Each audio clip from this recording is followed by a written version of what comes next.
I'm Doug Massey, and today we're doing something a little bit different.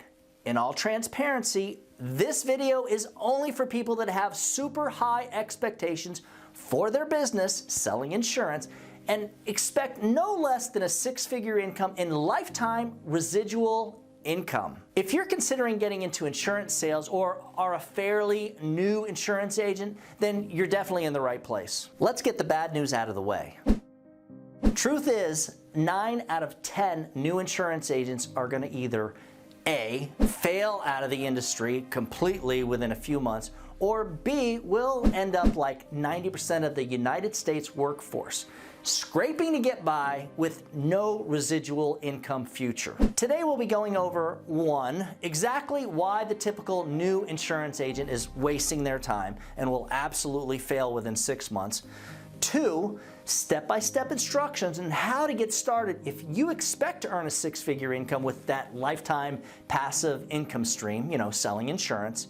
3, a few important things to look for in an insurance agency. And 4, I'm even going to touch a little bit on some of the pros and cons of working as a captive agent versus an independent agent. Very important. Stick around until the end of the video and I'll show you how to get this simple last will and testament and the custom memorial planning guide that we share with everyone we sell, and whether it's a final expense sale or a Medicare Advantage enrollment. A new agent who expects to have success in the first year should have the following, and guys, there are no exceptions. You're going to need some scratch, around $2,000 to maybe even $4,000 or $5,000 for leads. And if you're not willing to invest this in your first 6 to 8 weeks, or you simply can't come up with that kind of money, your chances for being successful at all at selling insurance as a new insurance agent just dropped significantly. And please,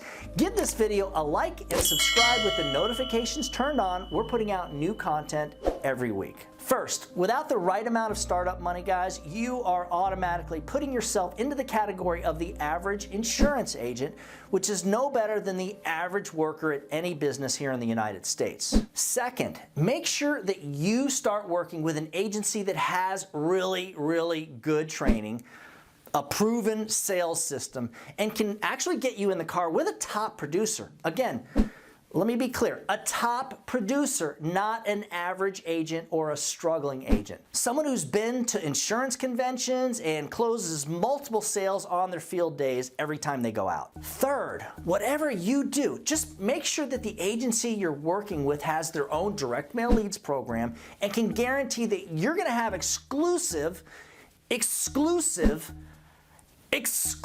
leads every single week. Did I mention that you want the leads to be exclusive? Lead exclusivity, I think that's a word, is the key. And at least like 30 to maybe over 50 exclusive leads are what all the top producers are working. Warning, if you're gonna work less than 30 exclusive leads each week and you're only selling final expense insurance, you might just end up in debt and upside down. 15 to 20 weekly leads are just not enough leads to A, get through the learning curve, and B, get any momentum going whatsoever.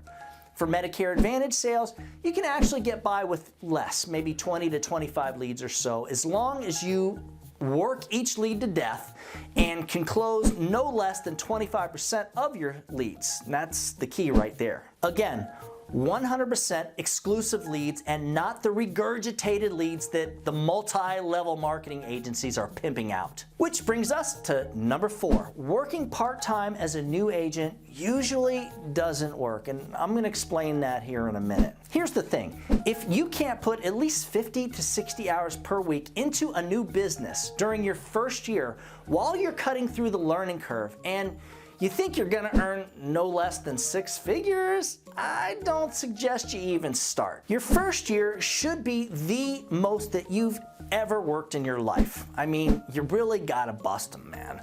If you can't do this, you're gonna have a hard time achieving your financial goals, and you might even end up in debt. As in all businesses, there is a learning curve, right? And for most of us, it will take at least a few months to get through that learning curve, and that's, somebody who's working full time. If you're only working part-time or maybe on the weekends, it's going to be hard for you to get the momentum going that you need and it's going to be really hard for you to get enough sales under your belt to get through that learning curve.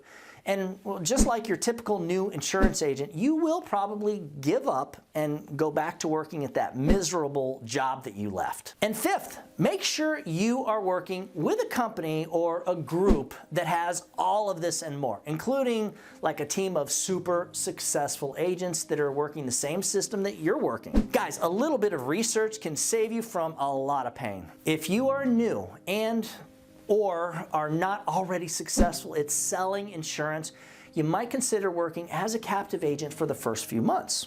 It's not a bad idea. There's only one reason you really want to do this though. Training, training, training. Make sure the captive company that you're working with has daily training in their office. So guys, just to be clear, face-to-face training only. Working with a captive company that doesn't have face-to-face training is kind of like going swimming when you don't know how to swim. You'll most likely drown. I mean, think about it. You're giving up commissions and first day vesting to work as a captive agent. Beware. Unfortunately, most companies will tell you that you're an independent agent, and then later you'll realize that with them you're actually not. Independent means 1, higher commissions, 2, first day vesting, and 3, an open release policy where you can literally walk away anytime, and as long as you have no unsecured debt, you don't owe them any money, they will release your contracts. Some multi-level marketing insurance agencies will tell you that they have absolutely no problem releasing agents, but the release agreement that they want your new upline manager to sign is like ridiculous. It's usually very unethical and nothing that any level-headed upline would agree to sign. Remember guys, the whole idea of this channel is so that you have access to both free training and the advice that I wish was available when my wife Mariana and I got into the insurance business. Success is only going to come when you have the right work ethic and are willing to follow a proven sales system. For a copy of the Last Will and Testament, along with the custom memorial planning guide that I mentioned earlier in the video, just email me at doug@ufesonline.com. For more information on selling final expense and or Medicare Advantage through us as a completely independent insurance agent, just shoot me an email at that same address. Guys, remember, when you put the needs of your clients first, everything else will usually fall right into place. Now, get out there and do something good for someone today. Happy hunting. They expect no less than a 6-figure income in lifetime residual, scraping to get by with no residual future. Damn, relax. Relax, relax, relax. This simple last will and testament, and go back to working at that miserable. Unfortunately, most companies will tell you that you are an independent